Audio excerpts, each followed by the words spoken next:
Je m'appelle Bernadette, j'ai 29 ans et je suis chef de projet au développement marketing des offres chez Bouygues sur Paris.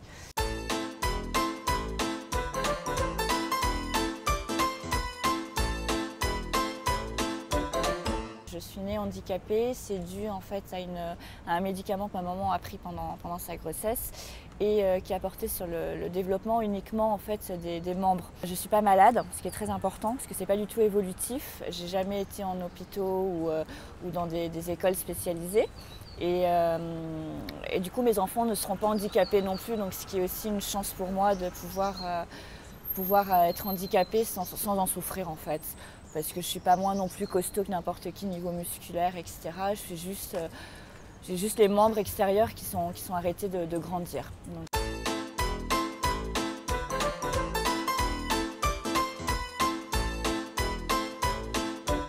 Mes parents m'ont tout à fait accepté, m'ont vachement soutenu. Et ce que je voudrais dire, c'est qu'effectivement, tout l'amour qu'ils m'ont donné, tout le soutien et toute la spiritualité également qu'ils ont reçue, c'est ce qui leur a permis et de croire en eux et de croire en moi et surtout de croire en la société également. C'est très très important de dire qu'ils ont cru dans la société, parce que la société, c'est vous, c'est moi, mais c'est eux également. Du coup, ils n'ont jamais rien fait ils m'ont jamais traité comme une personne handicapée. C'est-à-dire que chez moi, il y avait des escaliers partout. Voilà, c'était comme ça. Ils savaient que je n'étais pas paralysée, donc ils m'ont appris à me débrouiller. Ils m'ont toujours plongée dans le grand bain, je veux dire. Donc avec des bouées certes au loin, mais ils m'ont jamais coucounée ou au contraire, ils m'ont toujours poussée. Donc j'ai fait du scoutisme, j'ai été louvette, guide d'Europe, etc. Faut dire aussi que j'étais une petite fille très énergique et qui a fait énormément de bêtises, je pense. Et en fait, c'est un peu un cercle vertueux en fait, parce que eux me donnaient énormément d'énergie pour que je puisse grandir dans cette société et trouver ma place. Et moi, en contrepartie, je leur rendais toute l'énergie qu'ils pouvaient dépenser en réussissant ma scolarité, en ayant plein d'amis, en étant une petite fille très active et peut-être trop active parfois, je pense, pour eux.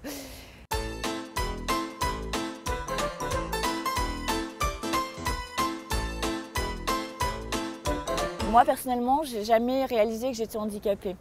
Je pense que les gens le voient parce que de facto, quand on voit un fauteuil roulant, une personne en chaise roulante, on voit qu'il y a un handicap, mais je ne l'ai jamais ressenti. Et ces petites filles dans la piscine en milieu scolaire où je me suis rendu compte que j'étais handicapée parce qu'il y avait une autre école et un petit garçon qui vient demander à un de mes copains dis donc qu'est-ce qu'elle a ta copine là, et même ce garçon qui s'appelait Yann me regarde et fait bah, qu'est-ce qu'elle a ma copine.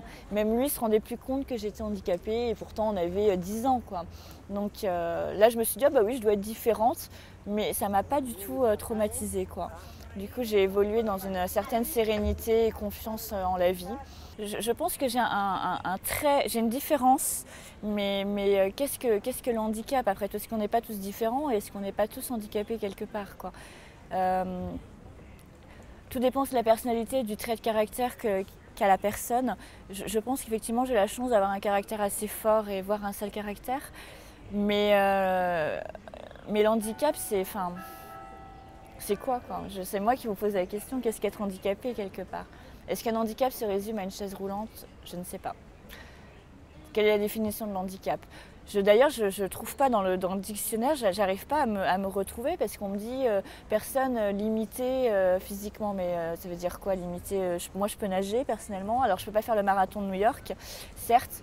Tous mes collègues le font et je suis dégoûtée, mais bon. Si c'est ça, être handicapé, ouais, je veux bien être handicapé. Après, si enfermer les gens dans une petite case et un handicapé, c'est quelqu'un qui aura jamais une vie normale et qui non, c'est pas moi. Moi, je compte bien un jour fonder une famille, avoir des enfants. J'ai déjà un très très bon boulot en tant que chef de projet. Enfin voilà, pour moi, il y a des gens plus malheureux que moi et c'est peut-être ces gens-là qui sont handicapés justement.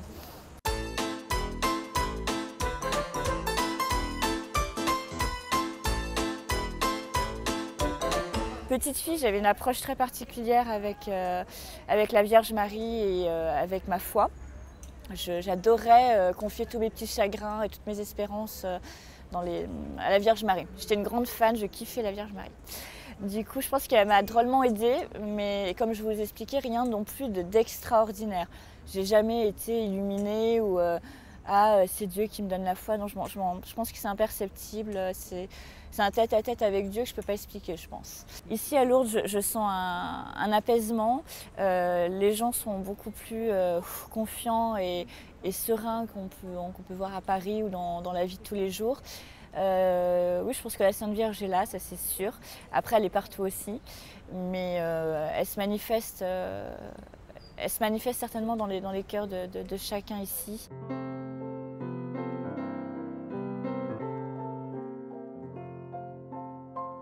C'est pas tous les jours tout rose. Il y a des gens qui sont... C'était il y a 25 ans quand même maintenant, parce que j'ai 29 ans. Donc il y a quand même des gens il y a 25 ans qui n'étaient pas du tout prêts à comprendre qu'une petite fille handicapée, c'est un être humain avant tout et c'est quelqu'un qui réussira dans la vie. Et donc je ne pouvais pas aller à la cantine, je ne comprenais pas. Elle expliquait à une petite fille de 6 ans qu'elle n'a pas le droit d'aller rejoindre ses petits camarades de classe à la cantine. C'est inexplicable. Il n'y avait pas de raison, sincèrement. Et du coup, mes parents devaient se taper 4 fois 50 km par jour, le matin pour m'emmener, à midi pour me rechercher, me ramener à 13 h, revenir me chercher à 17 h. Et je trouve ça inadmissible. Ça, c'est juste un épisode de difficulté qui m'ont traumatisée, en fait, petite fille. Mais mes parents sont reçus plein d'autres. Et voilà, mais ils n'ont pas baissé les bras pour autant et je pense qu'aujourd'hui, j'espère en tout cas que ma famille est fière de ce que je suis devenue.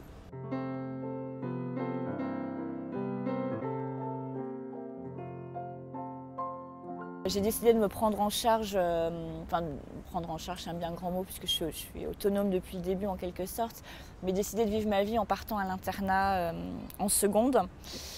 Alors d'autres vous diront c'est parce que je faisais beaucoup de bêtises et que mes parents voulaient me recadrer. C'est pas faux non plus. Mais en tout cas là il a fallu que c'est moi qui étais confrontée à toutes les difficultés aussi bien physiques, c'est-à-dire s'il y avait des escaliers, des marches ou les réflexions des adultes, que les grandes joies également, quoi. J'étais libre. Les études, ça s'est bien passé également. J'ai passé des concours de grandes écoles telles que HEC. Et ils n'ont pas voulu me prendre parce que j'étais en fauteuil roulant. Donc ça aussi, c'est pas facile. Maintenant, ils ont changé, il y a une autre politique, il y a des personnes en fauteuil roulant qui rentrent chez HEC. Mais à l'époque, il y a un peu plus de 10 ans, c'était pas le cas. Donc bon, j'ai quand même fait une très bonne école sur Lyon. Mais voilà, c'est des choses qui sont pas justes. Quand on a 18 ans, on réussit en plus les écrits, on a envie d'aller jusqu'au bout. Donc heureusement, ça évolue tout doucement. C'est le genre de difficulté auquel j'ai pu être rencontrée plus jeune. Maintenant, c'est pas non plus... j'ai pas baissé les bras, quoi. Je vais pas me suicider parce que j'ai pas pu faire HEC.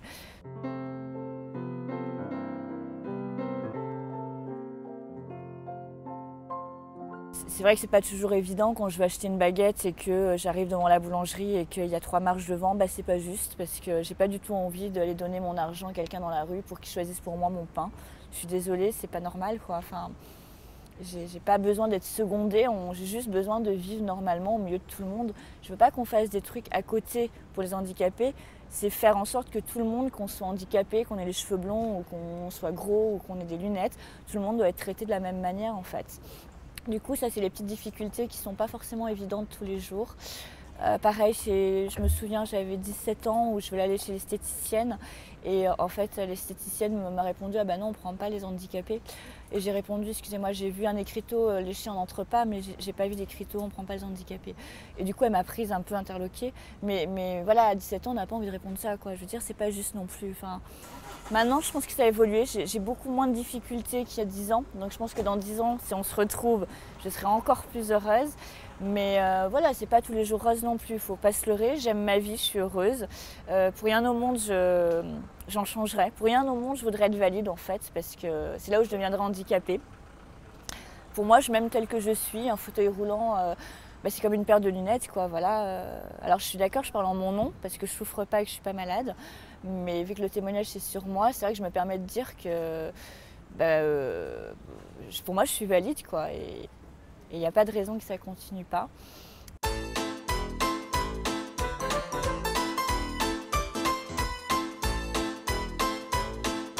Alors j'ai accepté de venir au bout de 3 ans. Il faut savoir que j'ai quand même refusé pendant 2 ans la proposition des dominicains parce que déjà c'est pas mon style de me mettre à nu devant des gens que je connais pas. Déjà parler en conférence pour mon travail, c'est pas forcément évident. Donc parler de moi devant une assemblée que je connais pas et d'autant plus sur mon handicap, bon non, ça me tentait pas du tout.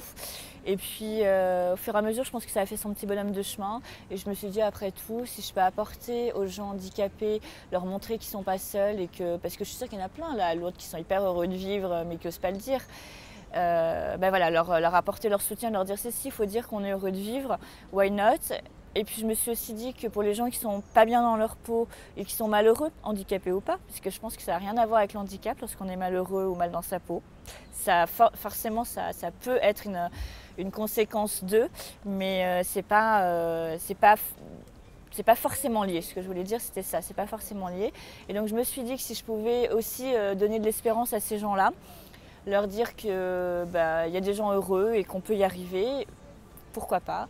Et troisièmement, c'est parce que j'avais aussi un ras-le-bol, un ras-le-bol des gens qui considèrent les personnes handicapées comme les diminuer. Et moi je pense que les gens handicapés sont parfois plus hauts justement que les gens valides. Le message que je vais faire passer, c'est arrêter de nous infantiliser, arrêter de nous considérer comme obligatoirement besoin d'aide, besoin de compassion, besoin de oh la pauvre. Non, non, non, c'est pas vrai quoi. On n'est pas du tout plus pauvre que n'importe qui, on n'est pas du tout. On n'a pas besoin de compassion. Bon, ça fait du bien de temps en temps, hein, je vais pas me leurrer, c'est super sympa qu'on se dise qu'on prenne soin de moi, mais à la longue c'est chiant.